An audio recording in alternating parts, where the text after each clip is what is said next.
صلوات صلوات صلوات صلوات صلوات صلوات صلوات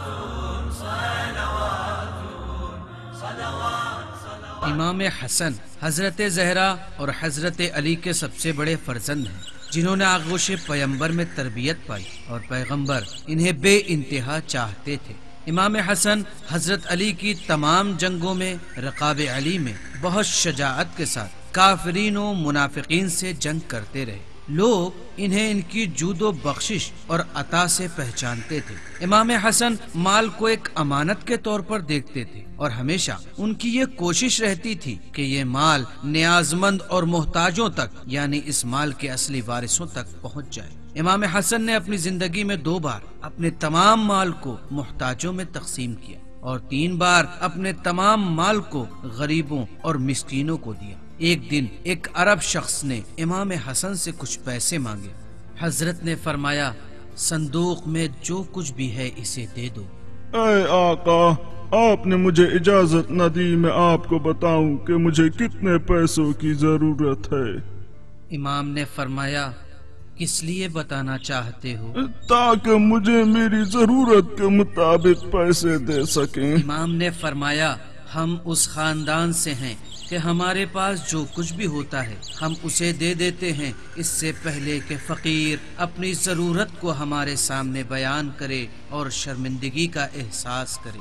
امام کی عنایت اور سخاوت کا اثر دیکھ کر کسی ایک چاہنے والے نے سوال کیا، کیوں آپ کبھی کسی فقیر کو خالی ہاتھ لوٹنے نہیں دیتے؟ امام نے فرمایا، کیونکہ میں خدا کی عنایتوں کا محتاج ہوں اور میں اپنے خدا سے امید کرتا ہوں۔ میں کس طرح سے ایک ضرورت مند کو خالی ہاتھ جانے دوں، جبکہ میں خود خدا کی عنایت و عطا کا محتاج ہوں، اور خدا نے مجھے یہ عادت دی ہے کہ میرے پاس جو کچھ بھی ہوتا ہے میں اسے دے دیتا ہوں۔ اگر میں اپنی اس عادت کو چھوڑ دوں تو میں ڈرتا ہوں کہ خدا بھی اپنی عنایت اور عطاؤں کو مجھ پر روک دے گا۔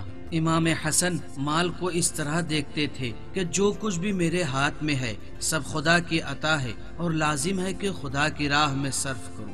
وہ مال جمع کرنے کو نہیں مانتے تھے اور فقیروں اور مسکینوں کی بہت عزت کرتے تھے کہ اس کے بارے میں بہت ساری روایتیں وارد ہوئی ہیں، لیکن افسوس کہ کچھ لوگ امام پر کمزور ہونے کی تہمت لگاتے ہیں کہ کیوں امام نے معاویہ کے ساتھ صلح کی، جبکہ وہ لوگ اس بات سے بے خبر ہیں کہ صلح دین، اسلام اور چند شیعان اہل بیت جو اس زمانے میں زندگی بسر کرتے تھے ان کی حفاظت کا سبب بنی، اور اگر معاویہ کے ساتھ امام جنگ کو نہیں روکتے تو دین اسلام اور محبان اسلام سب ختم ہو جاتے اور پھر اسلام کا کوئی نام لینے والا نہ ہوتا۔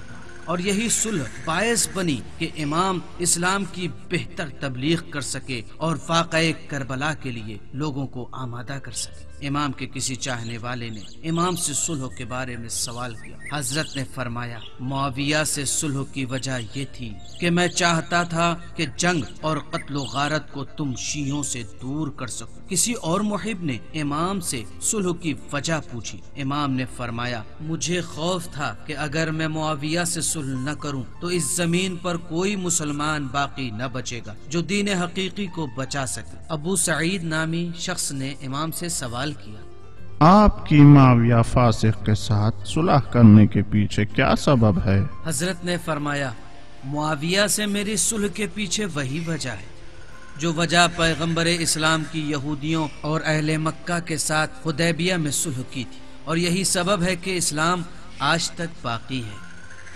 حضرت کی صلح کی وجہ سے معاویہ کا اصلی چہرہ یعنی جو خلاف دین تھا سب کے سامنے آ گیا اور سب کو معاویہ کی چال بازی سمجھ میں آ گئی، اور اگر امام نے اس وقت یہ عاقلانہ فیصلہ نہ لیا ہوتا تو پھر اسلام کا نام آج باقی نہ بچتا۔